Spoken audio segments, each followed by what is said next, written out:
Hi friends, welcome to my channel. நான் இப்போ சொல்ல போகிறது நீங்கள் வீட்டில் லெமன் ட்ரீ வச்சுருந்தா அது எப்படி இந்த மாதிரி காய்க்கிறதுக்கு ஒரு டிப்ஸ் தான் நான் சொல்ல போகிறது. அதுக்கு நீங்கள் வீட்டில் வேஸ்ட் ஆகிற வெங்காயத்தோட ஒரு எதுவுமே தேவையில்லை. இந்த வெங்காயத்தோட போட்டிங்கன்றாலே நல்லா காய்க்கும். டெய்லி நீங்கள் சமைக்கிற வெங்காயத்தோட டஸ்ட்பினில் போடாதீங்க, லெமன் ட்ரீக்கு போடுங்க. இப்போ பாருங்கள் எப்படி காய்ச்சிருக்கேன்ட்டு, எத்தனை காய்ச்சிருக்கு.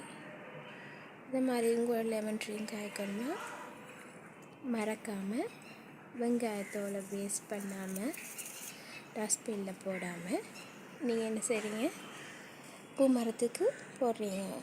அதாவது இரவில் ஒரு டம்ளர் தண்ணியில் வெங்காயத்தோட ஊற விட்டு காலையில் எழும்பி அதை லெமன் ட்ரீக்கு ஊற்றினாலே போதும்.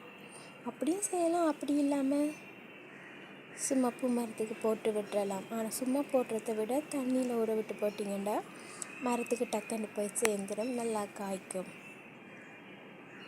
இது நீங்கள் தொடர்ந்து செய்தாலே உங்களோட தேசி மரம் நல்லா காய்க்கும். மறக்காமல் இந்த டிப்ஸை ஃபாலோ பண்ணுங்கள். என்னோட சேனலை சப்ஸ்கிரைப் பண்ணுங்கள், லைக் பண்ணுங்கள், ஷேர் பண்ணுங்கள். ஓகே, பாய்.